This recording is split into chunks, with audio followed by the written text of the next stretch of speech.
a past Easter thought from the past.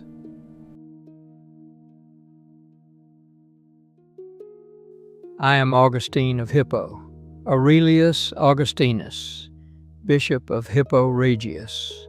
I do not speak from a dead past, but from a crisis that returns in altered form. In my age, order did not first collapse under swords, but under concepts: truth, unity, witness, justice, error. That is why I wrote letters. Not as private piety, but because a community begins to die where it can no longer sustain its central terms in common. The struggles you face today were already visible in my own. We did not quarrel only over doctrines, but over who had the authority to interpret true faith, true witness, legitimate unity, and destructive schism. In my letters to bishops, judges, and imperial officials, faith was not merely confessed, but regulated. There, interpretation, rule, and truth were already being bound together in a form that still shapes your civilization. For the West never simply left that structure behind. It did not abolish the Father. It internalized him. What once appeared as external dogma returned as the sovereign subject, as reason, as inner law. Cartesianism and Kant are therefore not simple emancipations, but subjective continuations of the same symbolic form.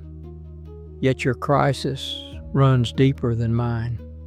When two people speak of justice today, grammar reassures them that they are speaking about the same object. But many of your highest concepts are not objects with fixed properties. They are nodal points of symbolic order. Language conceals this and turns collisions between different worlds of meaning into what appear to be mere disagreements of opinion. That is why argument alone does not suffice. Barthes showed how connotation disguises itself as neutral description.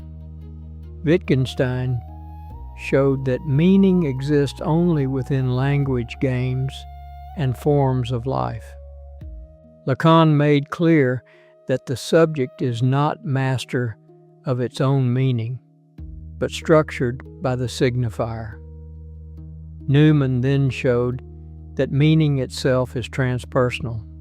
Not only individuals, but cultures live by the symbols that hold their center. This is why contradiction is now so often felt as an attack on being itself. And this is why people attach themselves not only to beliefs, but to the enjoyment an order provides: belonging, outrage, purity, relief, enmity. Politics is never only a struggle over interests. It is also a struggle over meaning and effective attachment.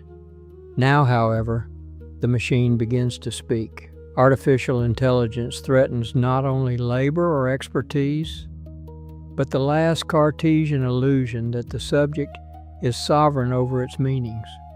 When language, judgment, and formulation become technically reproducible, it becomes visible that meaning was never fully the property of the self. That is the severity of your present moment. So my old question returns in a new form.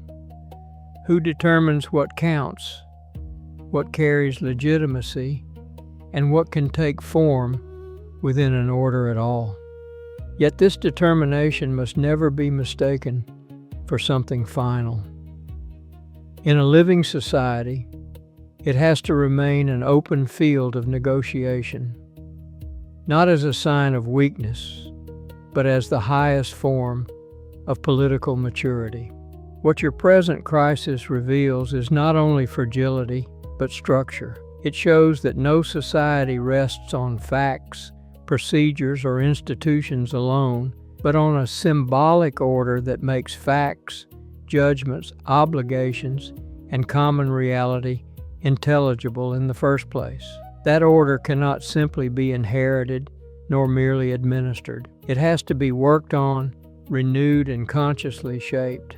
This responsibility belongs to all of us, but it demands political figures whose deepest satisfaction lies precisely there, not in scandal, domination, or self-display, but in the demanding pleasure of giving durable form to coexistence, of helping to bring a state consciously into being together, and to shape the symbolic field in which the common becomes real, binding, and durable by giving it form, language, and direction. A past Easter thought from the past.